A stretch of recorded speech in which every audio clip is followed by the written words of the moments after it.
Hello everyone, today's story is Miss Lupinus. Let's go.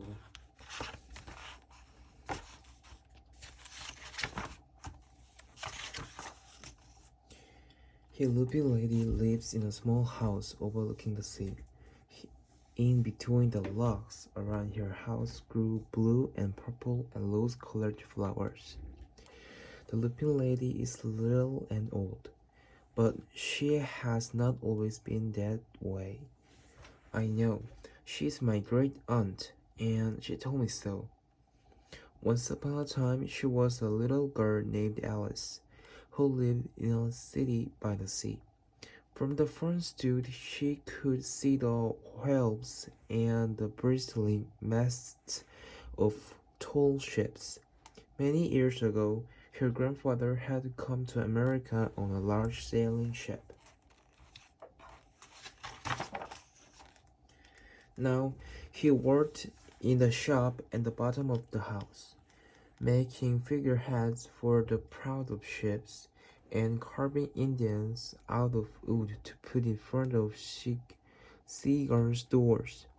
For Alice's grandfather was an artist. He painted pictures, too, of sailing ships and places across the sea. When he was very busy, Alice helped him put in the skies. In the evening, Alice sat on her grandfather's knee and listened to his stories of far-away places. When he had finished, Alice would say, "When I grow up, I too will go to a faraway place, and when I grow old, I too will live beside the sea." "That is all very well, little Alice," said her grandfather, "but there is a third thing you must do." "What is that?" asked Alice. "You must do something to make the world more beautiful," said her grandfather. "All right," said Alice, but she did not know what that could be. In the meantime, Alice got up and washed her face and ate porridge for breakfast. She went to school and came home and did her homework, and pretty soon she was grown up. Then my great-uncle Alice set out to do the three things she had told her grandfather she was going to do. She left home and went to live in another city far from the sea and the salt air.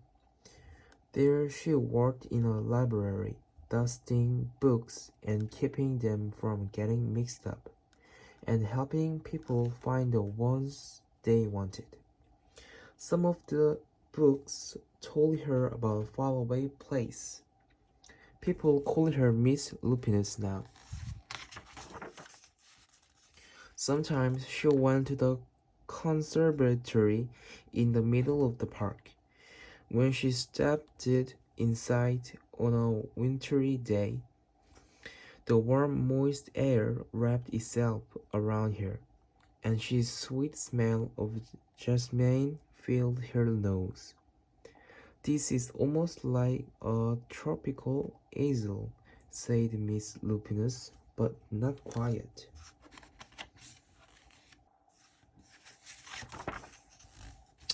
So Miss Lupinus went to a little tropical island, where people kept cockatoos and monkeys as pets.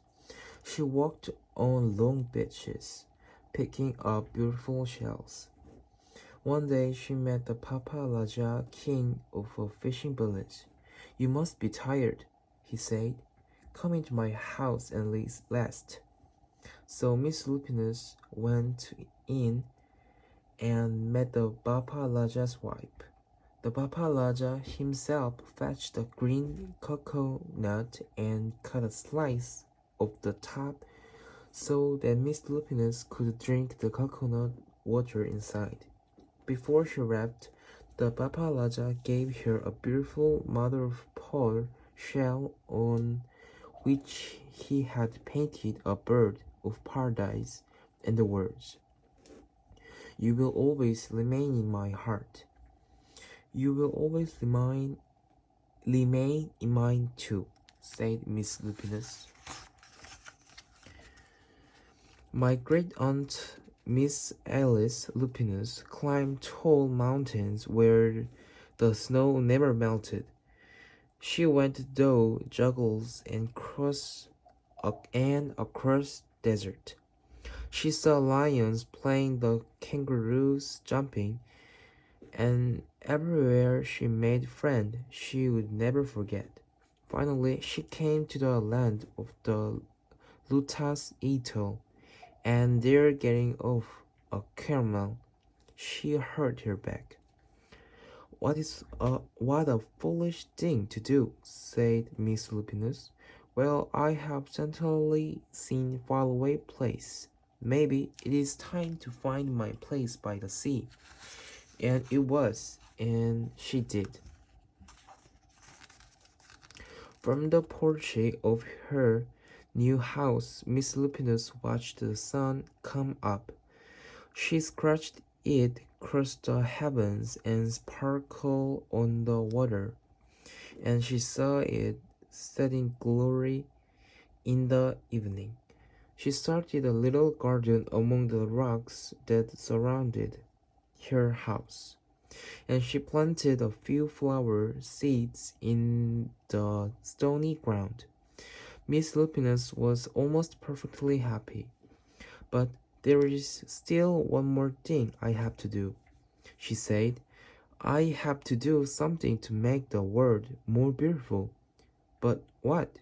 The world already is pretty nice, she thought, looking out over the ocean. The next spring, Miss Lupinus was not very well. Her back was bothering her again, and she had to stay in bed most of the time. The flowers she had planted the summer before had come up and bloomed in spite of the stony ground.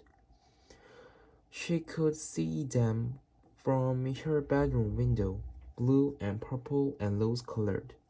Lupinus, said Miss Lupinus. Lupins, said Miss Lupinus, with satisfaction. I have always loved lupins the best. I wish I could plant more seed this summer, so that I could have still more flowers next year. But she was not able to.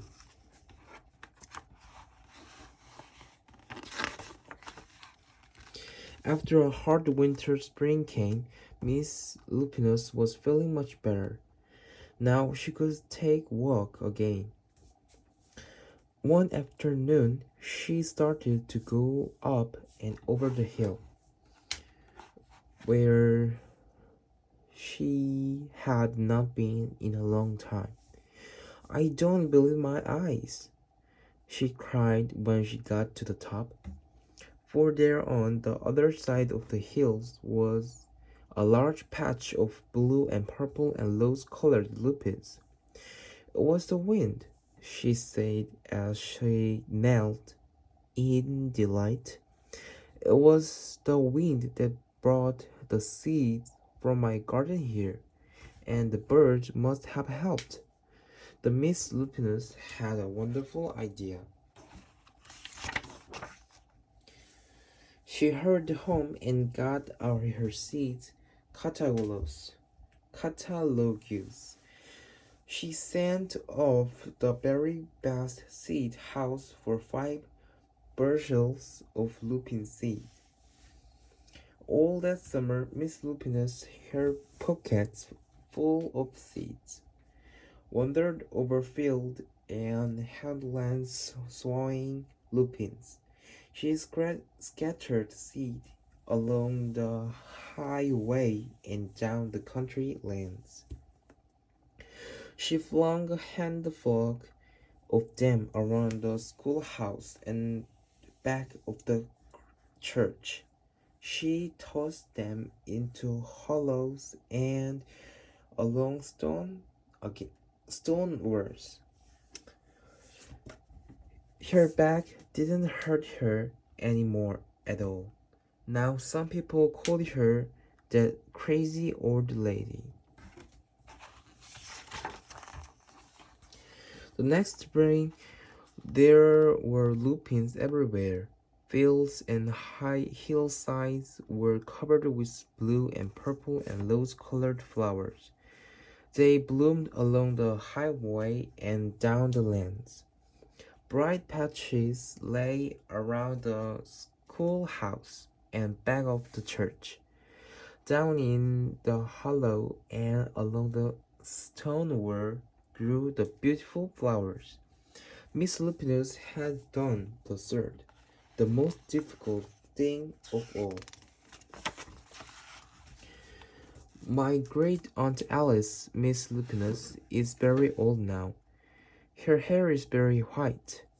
Every year there are more and more lupins. Now they call her the Lupin Lady.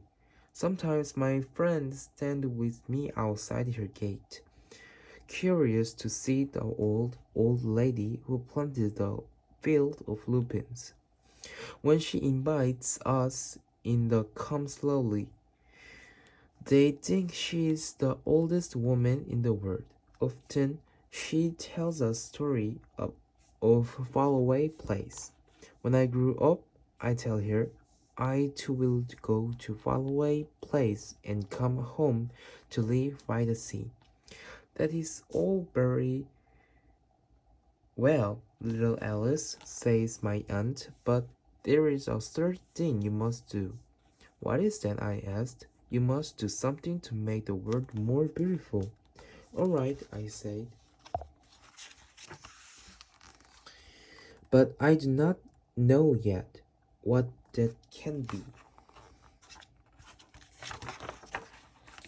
Thank you for the watching. Bye bye.